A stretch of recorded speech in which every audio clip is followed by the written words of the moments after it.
આ છે મિથિલા નગરીની રાજકુમારી મલ્લી. તેમનું સૌંદર્ય એટલું અદ્ભુત હતું કે દેવતાઓ પણ જોતા રહી જાય. 6 પડોશી રાજાઓ તેમના પર મોહિત થઈ ગયા. દરેકને મલ્લી જોઈતી હતી. યુદ્ધની તૈયારીઓ થવા લાગી. મલ્લીનાથ જાણતા હતા કે આ પ્રેમ નથી, આ માત્ર મોહ છે, શરીરનું આકર્ષણ. તેમને પાઠ ભણાવવો જરૂરી હતો. તેમણે પોતાના જેવી જ એક આબેહૂબ સોનાની મૂર્તિ બનાવી.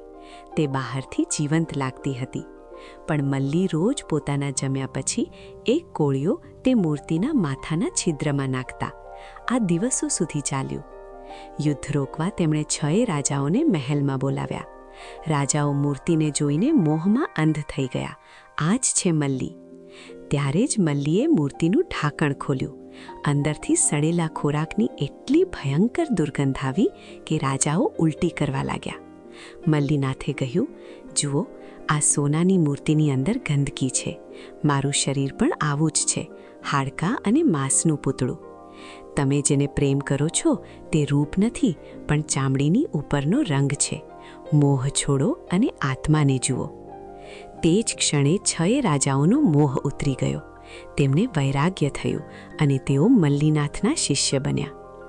મોહ તમને જે દેખાડે છે તે આભાસ છે, સત્ય તેનાથી પર છે.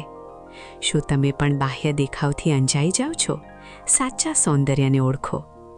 આ આંતરિક દુશ્મનો શ્રેણીનો 4થો ભાગ હતો. 5મા ભાગ માન માટે જોડાયેલા રહો અને સબસ્ક્રાઇબ કરો.